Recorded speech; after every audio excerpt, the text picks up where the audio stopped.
जैसा कि हम सब जानते हैं कि इस पेंशनर्स वेलफेयर फोरम की तरफ का जो मुख्य उद्देश्य है वो जितने भी हमारे रिटायर्ड पुलिस ऑफिसर उनके कुछ ग्रीवियंसेस रहते हैं रिटायरमेंट के बाद, उन ग्रीवियंसेस को इस कार्यक्रम का मुख्य उद्देश्य रहा है।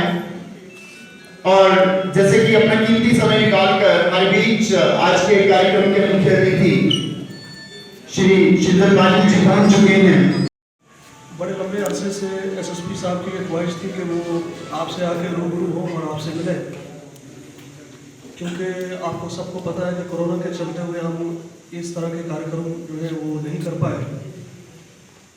और एसएसपी साहब की लगातार ये कोशिश रही कि वो आपसे मिले, और मैंने यहाँ पे आप लोगों को सुना और आप लोगों को बताया कि काफ़ी लंबे अरसे से 2009-10 में ऐसा एक फंक्शन हुआ था।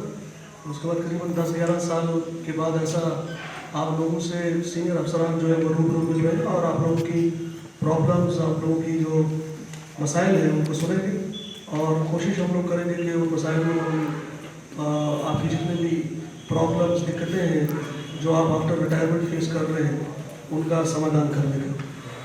मैं आप सब लोगों का स्वागत अपने एसएसपी श्रीधर पाटिल की बिहाफ और एसपी राजा आदिल सर की बिहाफ पे कर रहा हूँ। आप एसएसपी सर से अपने मामला जो है वो रखें और नींद में ये हो रहा था आपने बताया नहीं, तो खुद ऑपरेशन जब देने गया तो मुझे इतनी शर्म आई कि संतरी ने मुझे बाहर से ये कह के लौटा दिया कि एसएसपी साहब का हुक्म है कि पहले टेलीफोन पर अपॉइंटमेंट ली जाए फिर आप आएंगे। पुलिस स्टेशन एक पब्लिक प्लेस है, हर पब्लिक का आदमी वहां बिना रोक टोक जा सकता है। इसलिए मैंने ज्यादा से ज्यादा 5 मिनट लेने थे वहां, इससे ज्यादा वक्त जाया नहीं करता मैं, क्योंकि मुझे पता बड़ा बैग, लेकिन कम से कम एप्लीकेशन में बाई हैंड दे के जुबानी 2-4 बातें करना चाहता था, मैं वो बात नहीं कर सका और मुझे दिल नहीं किया कि मैं फोन करके अपॉइंटमेंट लूं वापस जाऊं। क्या हमारे साहब का बिहेव ऐसे था just like a dictator. Hari Singh को तो उन्होंने पहचाना, वो एक्स सरपंच था। मुझे बोलता भाई आप कौन है, आप कैसे आए? मैं कह सॉरी सर, मैं भी इंसान हूँ, तो मैं भी आ गया हूँ सर। ये this is the public place, ये तो पब्लिक के लिए है। कोई आप बताइए कि अगर हमारा आना इधर मुजर है तो सर मैं जो मेरे से गलती होगी तो मैं उसके लिए माजरत खुआ हूँ। तो लिहाजा इस तरह का एटीट्यूड जो है एसएचओ साहबान बीच में सब एक जैसे नहीं होते, बीच में ऐसे एसएचओ साहब होते हैं, तो फिर ये जो उनका एटीट्यूड डिक्टेटर वाला होता है तो ये अच्छा नहीं लगता। अब आप से मैं एक दरख्वास्त करूंगा कि भाई हरि सिंह बेचारे का केस था तो मैं उसके साथ जाता भी है, तो मैं एसपी साहब से एक बात कहना चाहूंगा, एसएसपी साहब से, कि जितने भी एसएचओ जम्मू में हैं इन सबको बुलाकर तो इनके साथ हमारी एक मीटिंग कर ले, चाहे हम 5-4 आदमी आएंगे। हमें ये गिला है कि डीजी साहब के ऑफिस से जो सर्कुलर निकलते हैं तो उनकी इम्प्लीमेंट ये ग्राउंड लेवल पे नहीं होती। तो लिहाजा ये हम देखो गलतियां, गिले शिकवे भी अपनों से ही किए जाते हैं, गैरों से नहीं किए जाते। आप यंगर जो यंगेस्ट हैं, आने वाली कौम के वारिस हैं। अब मुल्क और कौम आपके कंधों पे खड़ा है। हम जो लोग हैं ये अब ढलती उम्र के, जैसे सूरज ढलता है ना शाम को 4 बजे के बाद, जब सुबह चलता है निकलता है तो उस वक्त उसका जलाल कैसा होता है।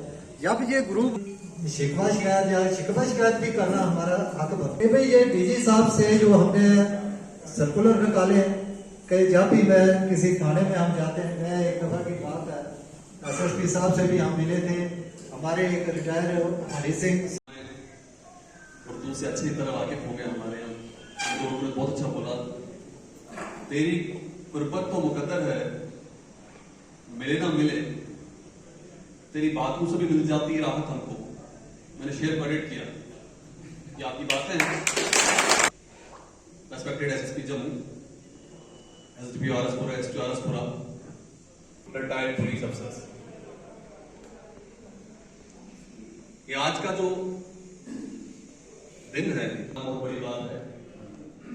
मैं एसपी सर की तरफ से श्री साहब का शुक्रगुजार हूँ।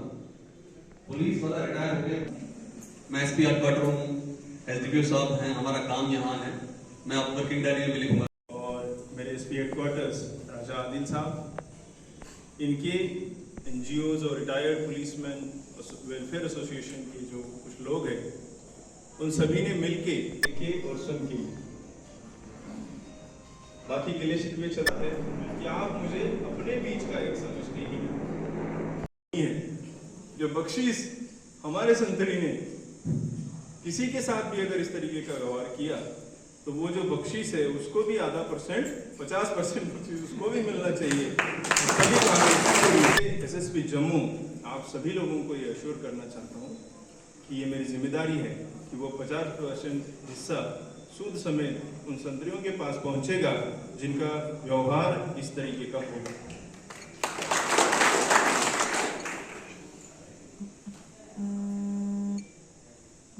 अभी जो एसपी हेडक्वार्टर साहब ने कहा एक नया सिलसिला, एक नई पहल हमने यहाँ पे शुरू की है।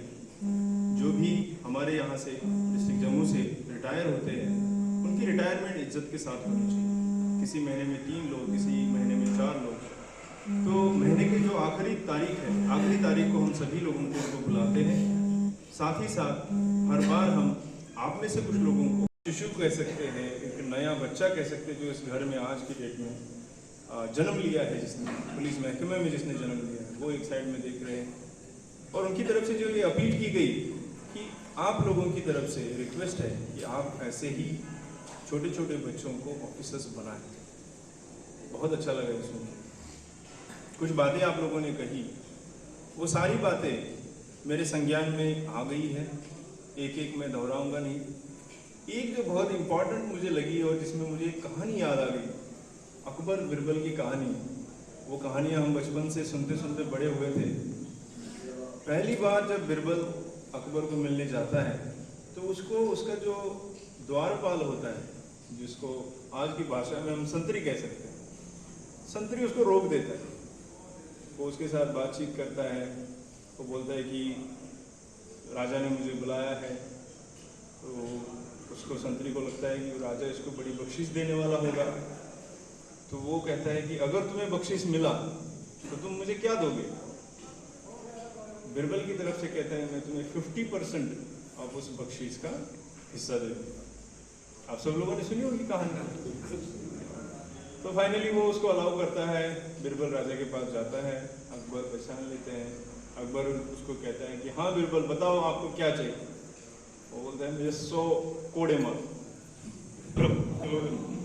कोड़े चाबुक के फटके मार। जब 50 पूरे हो जाते हैं तो वो बिरबल कहता है कि अब रुक जाओ। ये 50% हिस्सा किसका है? संतरी का। कहानी तब पूरी होती है जब वो 50 फिर संतरी को पढ़ते हैं। रिटायर्ड पुलिस वालों के साथ जरूर मीटिंग करेंगे, एक मीटिंग मंथली जरूर करेंगे ही करेंगे। और ये जो मीटिंग है ये उनके परफॉर्मेंस रिपोर्ट का हिस्सा रहेगी। हर महीने देखा जाएगा कि इन्होंने मंथली जो मीटिंग है रिटायर्ड पुलिस ऑफिसर्स के साथ वो की है कि नहीं। साथ ही साथ कितने घरों को उन्होंने विजिट किया है, जैसे अभी आपने बताया। इसको हम परफॉर्मेंस रिपोर्ट के साथ जोड़ देंगे। पिछली दफ़ा अजय सिंह जी ने मेरे नोटिस में लाया था कि एक्सीडेंट वगैरह अगर जब होता है तो सिविल सर्विंग पुलिस वालों को वेलफेयर का जो इमीडिएट रिलीफ मिलना चाहिए वो मिलता नहीं है। तो वो प्रोसेस स्ट्रीमलाइन करते हुए आज अगर किसी भी एसपीओ का एक्सीडेंट होता है, किसी कांस्टेबल का होता है, तो जब तक वो पैसे घर वाले उसके जमा करने में लग जाते हैं तो वो अपने जो जख्मी हुआ है उसको देखे जबकि पैसे जुटाने में लग जाए। इस चीज़ का ख्याल रखते हुए वेलफेयर से पहुंचता है। रिलीफ जो है हम अपनी तरफ से शुरू कर दिया है 24 घंटे के अंदर, ताकि उनको